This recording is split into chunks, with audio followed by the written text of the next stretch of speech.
He has access to the internet, and that's how he got booked. Please welcome Tommy Tenkay!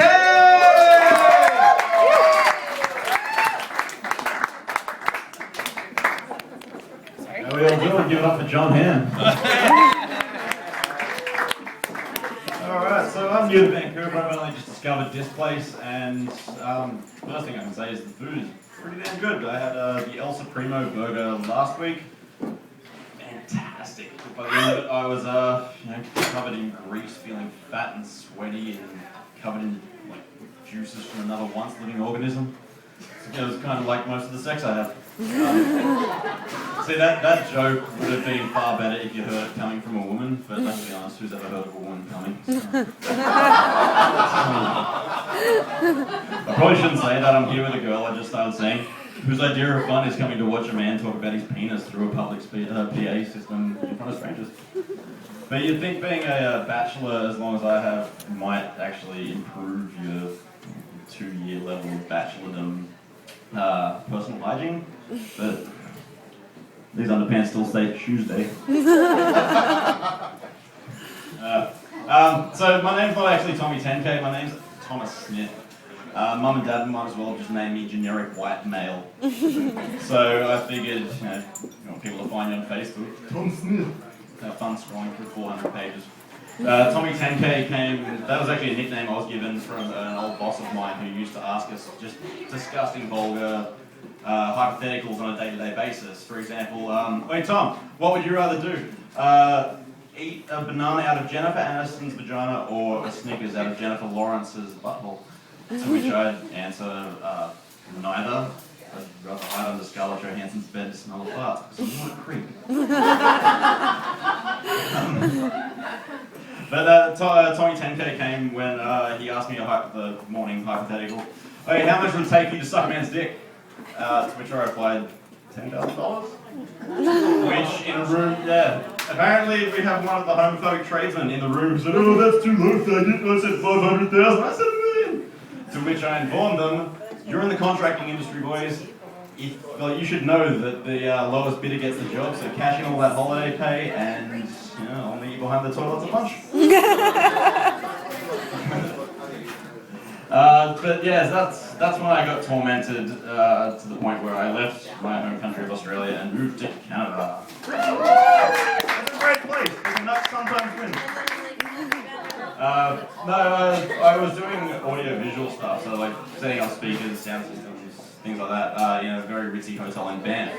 And there was a lot of conferences from doctors, like doctors love conference, any excuse. And I can understand that because they have a lot of interesting shit to talk about. Speaking of interesting shit, a bunch of arsehole pokers came to one of these conferences. And before you think I've dropped a homophobic remark, I'm talking about professional arsehole pokers. Proctology. So one of the guys called in sick for work and I had this gigantic set to do by myself and I'm running around like a headless chicken. I had 4 speakers to set up, I had like a bunch of microphones to run, I had to equalize, blah blah blah blah blah.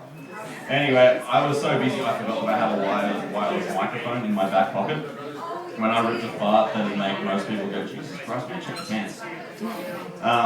Thank God I was in a room full of proctologists. I got a few lackluster sighs, a couple smart-ass comments from a bunch of ass smarties, and I overheard one guy say, "Fuck man, I've had better ones than that spat on my glasses." So, yeah, right.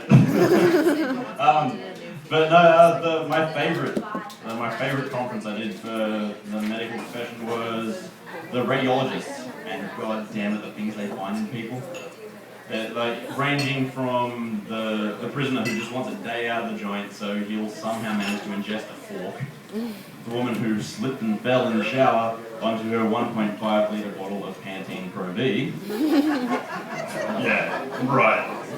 And my favourite, the 17-year-old boy who waited 3 days to go to the hospital to get a dildo stuck so far up his ass that it protruded through the abdomen. And you're asking, why did he wait 3 days?